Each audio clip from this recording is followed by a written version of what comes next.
You know, I thought about something the other day. That's new. What? You actually thought? Yeah. Before speaking? Yeah. What? Did you hurt yourself? Hell must be frozen over. Yeah, actually, the devil gave me a call and said, "Why the f would you do something like that?"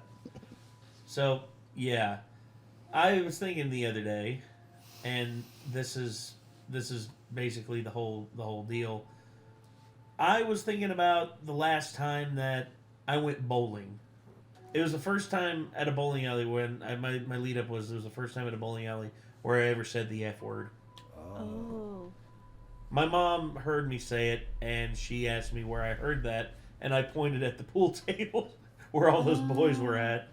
That was going to be my lead-in, but I just... anyway. Well, without the context, we were kind of lost.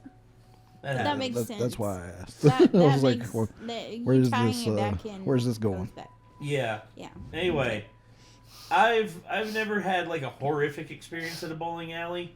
I mean, I witnessed a dude, like, throw a ball backwards because it slipped out of his grip, and it hit someone in the leg. And it was just... And it made a popping sound. I remember that. It was like... Oh! Ah! Oh!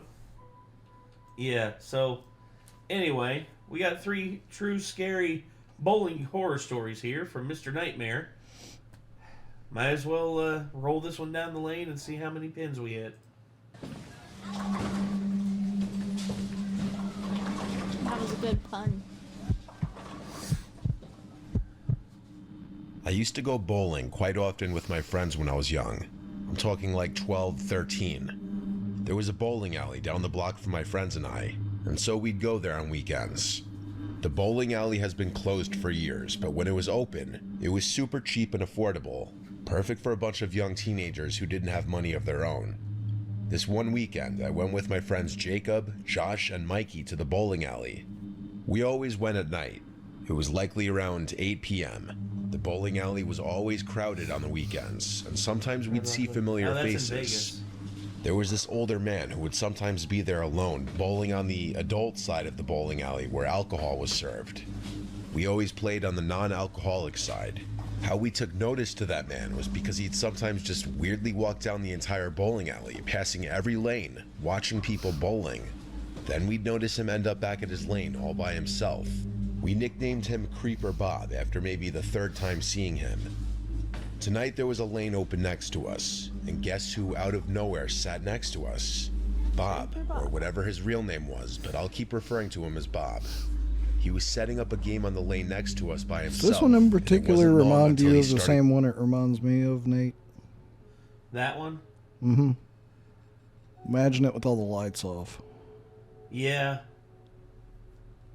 Interstate. Nah. No? For some reason, this reminds me of Silent Hill 2.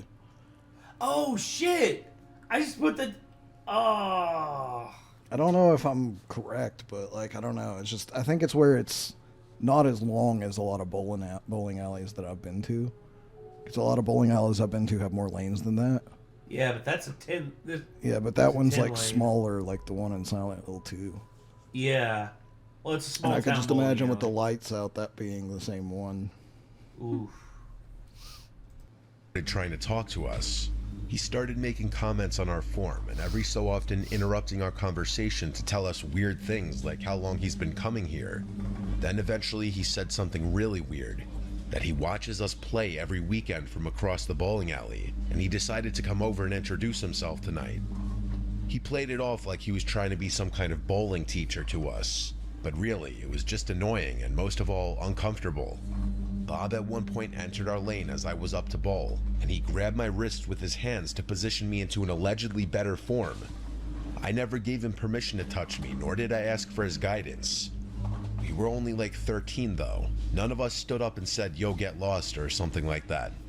I could just feel the unease amongst my friends.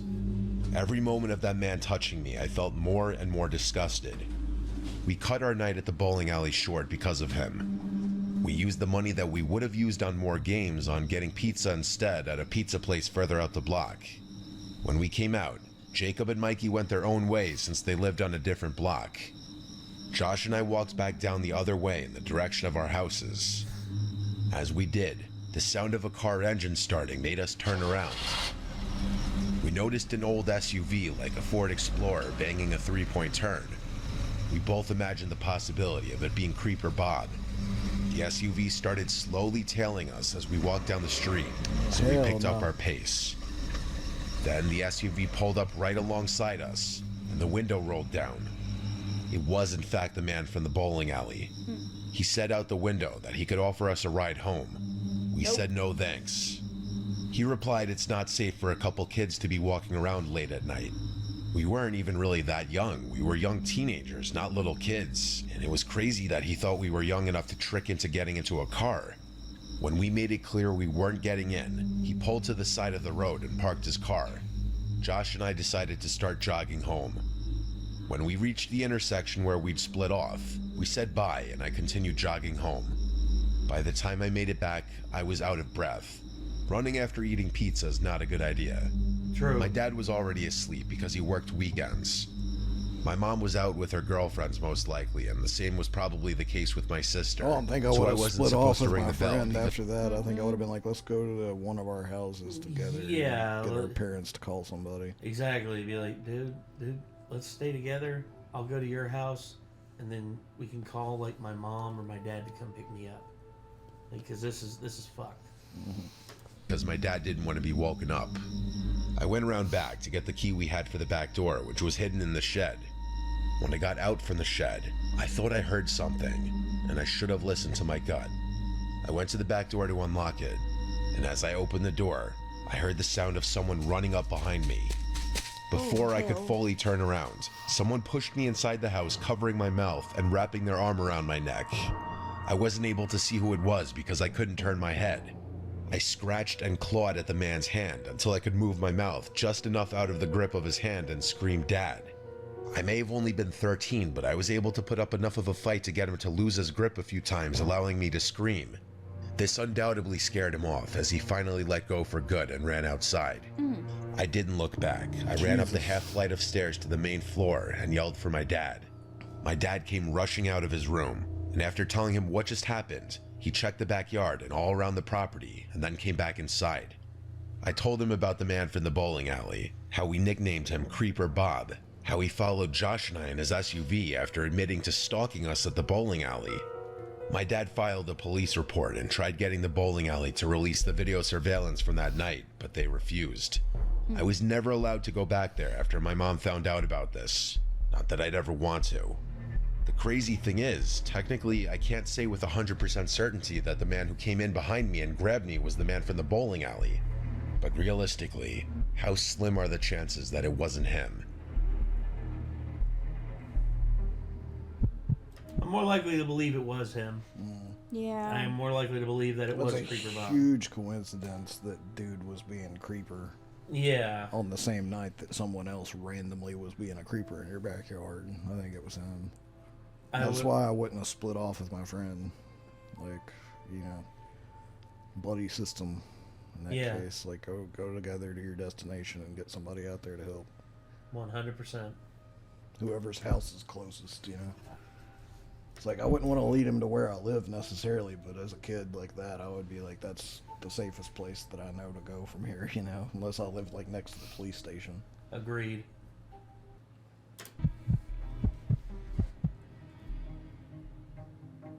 When I was a teenager, my close group of friends were, I guess, what you'd call delinquents. We liked causing trouble, breaking rules, and messing around in places we didn't belong. I grew up in a suburb in northern New Jersey, so I guess you could say we were just spoiled kids with nothing better to do.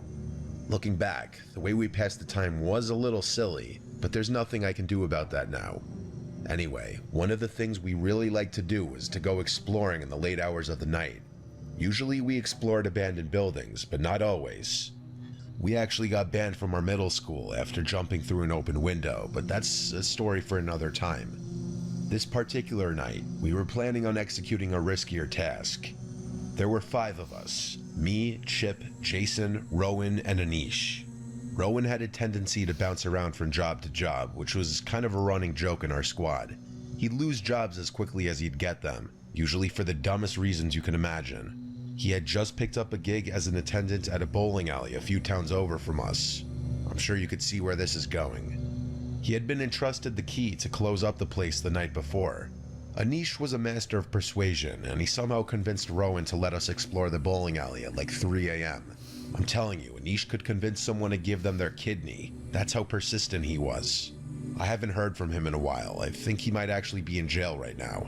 Anyway, the 5 of us agreed to get a little drunk before going. We all had a substantial amount to drink except for Jason, who refused to go anywhere unless he was the one driving. His dad had a really nice BMW, and Jason liked being able to end our links when he got tired.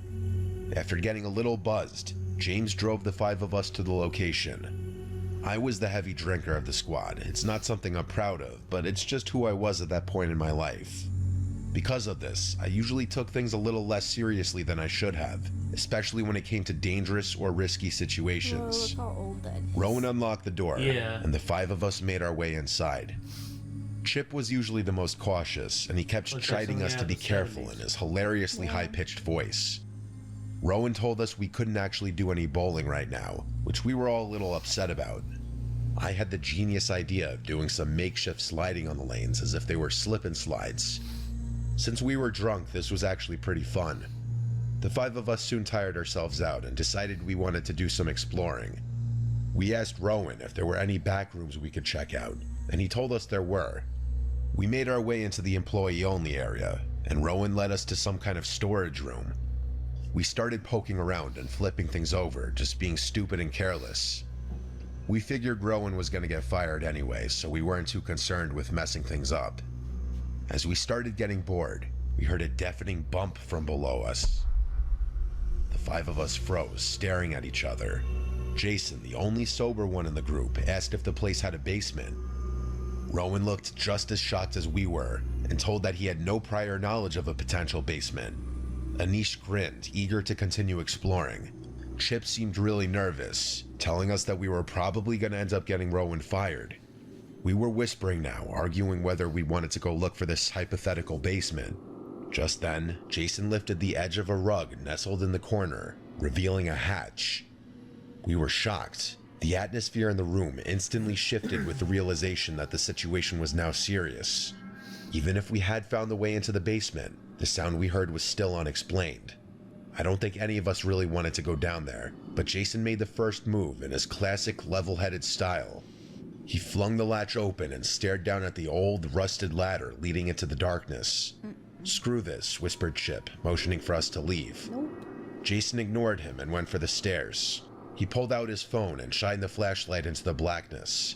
Without another word, he descended into the abyss. I could tell Rowan, Anish, and Chip were a little scared, understandably. I still had a lot of liquid confidence, so I decided I'd go next. Oh, man. Anish followed behind me and Rowan brought up the rear. Chip refused to come down with us. The 4 of us pulled out our phone flashlights and began exploring the basement that had been hidden for some reason. It was filled with dust and cardboard boxes, stacked up to the ceiling. There was nothing else down there, or at least that's what we originally thought. Anish noticed a door in the corner, and we walked over to it. Jason put his hand on the handle, but a split second before he was going to open it, we heard a distinctive bump come from the other side, which sounded identical to the one we heard earlier. We looked around at each other, with horrified looks on our faces. I could tell we were all thinking the same thing. An animal, maybe? No shot, it was too loud to be an animal. I was pretty freaked out at this point and turned away to leave. Like an idiot, Jason cracked the door open, revealing another storage room. That's not all that was in there, though. In the corner of the room, there was a human figure sitting on the ground with its legs crossed, facing away from us. We were frozen in place, utterly terrified. After a full minute of stagnance, the person in the corner of the room banged their head against the wall, explaining the sounds we had been hearing. I began tiptoeing to the ladder, careful not to make any noise. The rest of my friends turned around and began doing the same, clearly filled with terror. Just then, Rowan tripped on a piece of junk on the floor and then cursed. The person in the room yelled and we ran. Jason and I were up the ladder in a split second, with Anish close behind. Chip was leaned over the hatch, concerned with what he was hearing. Anish made it up and the 3 of us ran out of the room. We heard Rowan scream, "Get off me," but Anish and Jason were too terrified to turn back. I ran back into the room and saw Chip chucking a metal pipe down the hatch, which was followed by a demonic scream. Rowan scrambled on the ladder and Chip grabbed his wrist, yanking him up. Rowan ran toward me while Chip slammed the hatch shut. The 5 of us sprinted out of the bowling alley, and Rowan hastily locked the door with trembling hands. Jason drove us back with a blank look on his face.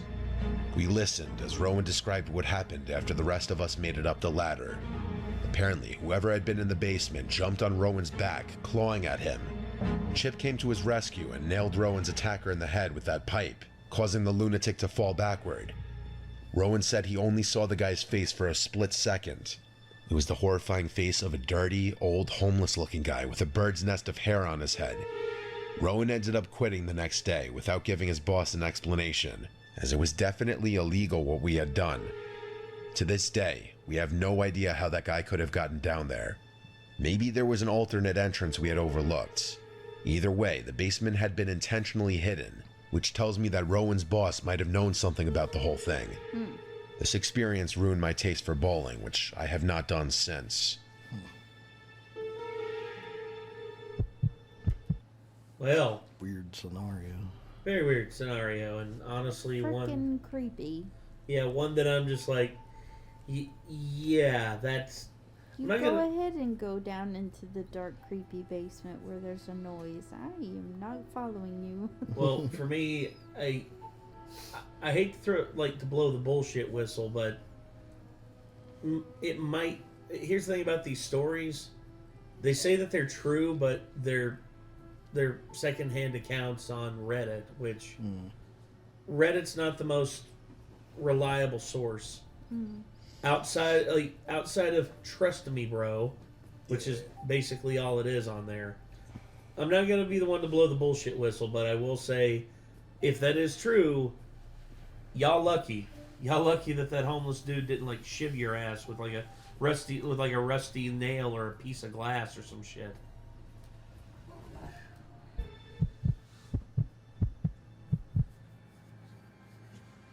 One night, my girlfriend Rebecca and I decided it would be fun to go bowling. We drove to the closest bowling alley and went through the whole process of renting shoes, finding balls, and picking a lane. We both were really bad. Neither of us had been bowling in many years. We paid for an hour of bowling. Rebecca wasn't really enjoying it too much because she kept getting gutter balls.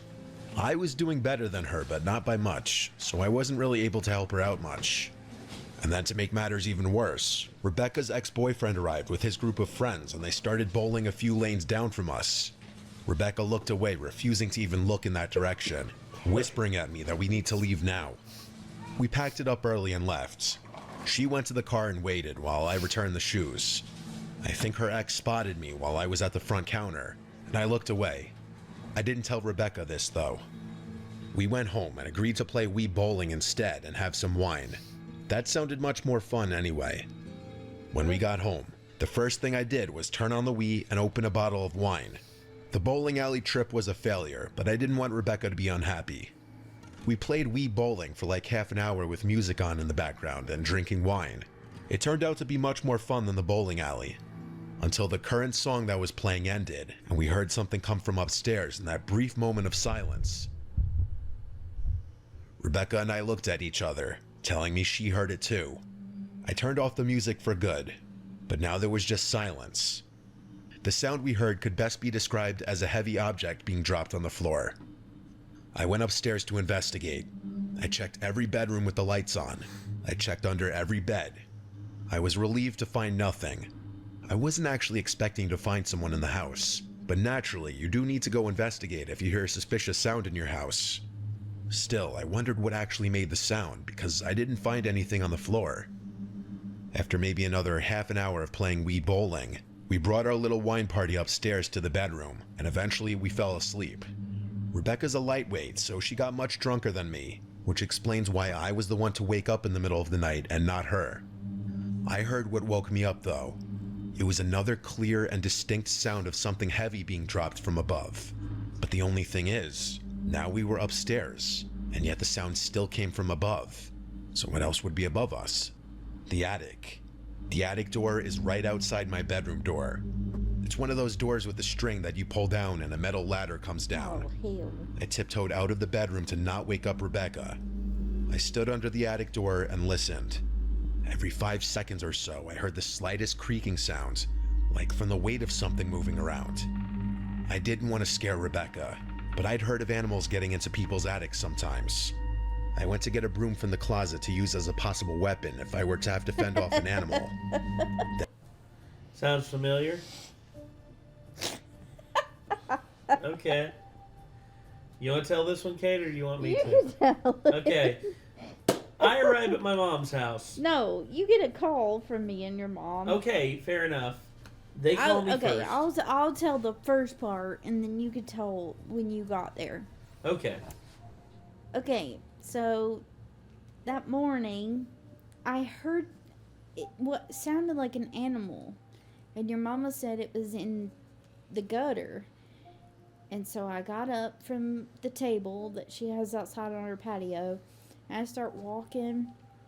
I said, "No, that's inside your column. There is something in your column." And she said, "No, it's not. It's in the eaves." I said, "No, it's in this column. Come hear it." And she got up. She heard it. It was just like, well, I'll be damned. And then I called Nate. And we were freaking out because, one, there's a room right above where that column is. And it has what is that thing, a radon detector? Yes. Anyway, we had that room closed off. He had to close it off because it's creepy. And I'm afraid of the dark. So, he comes over. He gets there. Now you can start. I get there, and all of a sudden I'm greeted by Kate and Mom basically just being like, "Hey, we need you to check on something for us." And I'm like, "Okay." And they hand me a broom. No, I didn't hand you the broom. Well, someone handed me a broom because I didn't I go had grab the it. broom. I had the broom. You didn't have a broom. You had a flashlight. Oh right, I did have. Y'all handed me the flashlight. You had the broom, and my memory's all over the place because you took video of it, and I was like looking at your perspective of it, and you had the broom and everything, and you were like, Yeah, I Yeah. had the broom. Yeah, okay, I had the and- broom because we thought that it might be a squirrel. It sounded like a squirrel inside the column. yeah. So And anyway, I go upstairs. I go open the door, like the little door thing in Julius's old room. And I open it up, and I click the light on, look in there, and I see what looks like scratches and like torn off pieces of foam up there. So basically, they have spray-on insulation in that room. Yeah. And there's no other way and nobody's ever been in that room. And it wasn't from a person. It had to have been from an animal. Yes. So, and it was like tears, like something had been chewing or digging at it. Yes.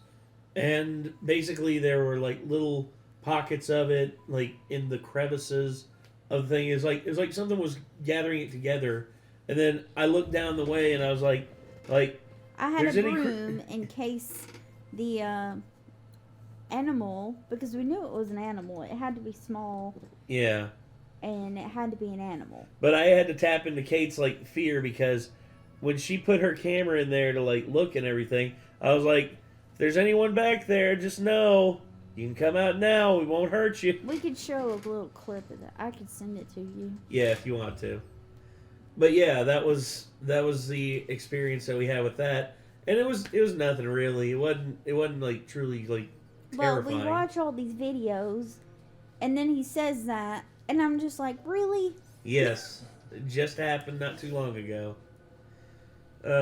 Anyway. Then I quietly pulled the attic door open and climbed up. I stopped at the top of the ladder in the darkness and listened. I heard creaking. Nope. It was the creaking of the wooden rocking chair we had up there. Oh, I hell used no. my phone as a light to reveal the rocking chair. There was someone sitting in it, slowly rocking. I nearly fell off the ladder. I wanted to go run back to Rebecca and hide, I wanted to do anything but approach this person, but I gathered the courage to yell, "Who are you?" The rocking stopped, and the man turned around to look at me. He started making this animalistic, gargling, growling sound.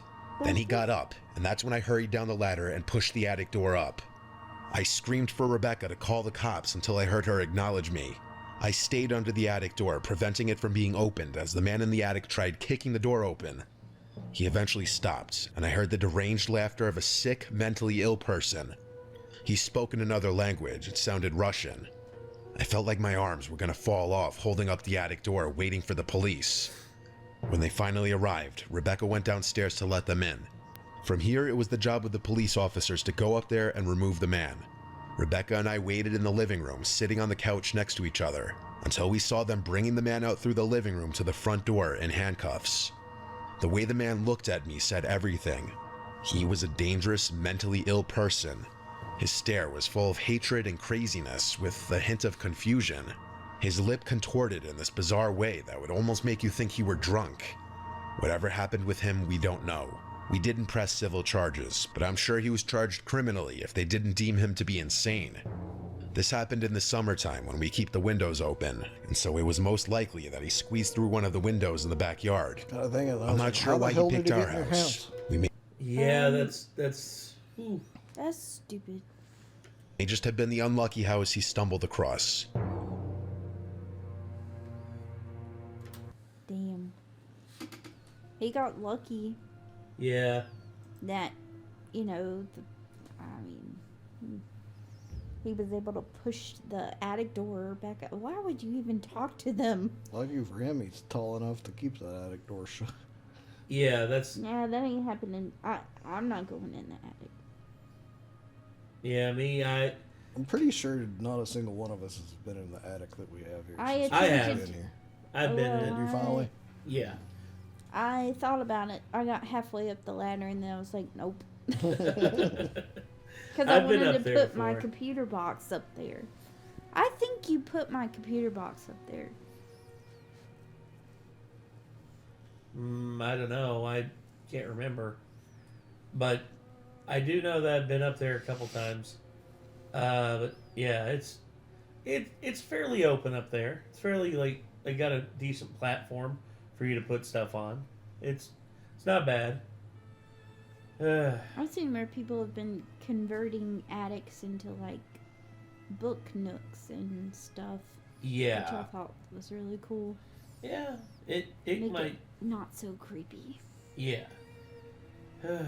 Well, either way, we have like this was like I know that bowling stories were like the main motif of it, and each of them involved bowling in one way or the other.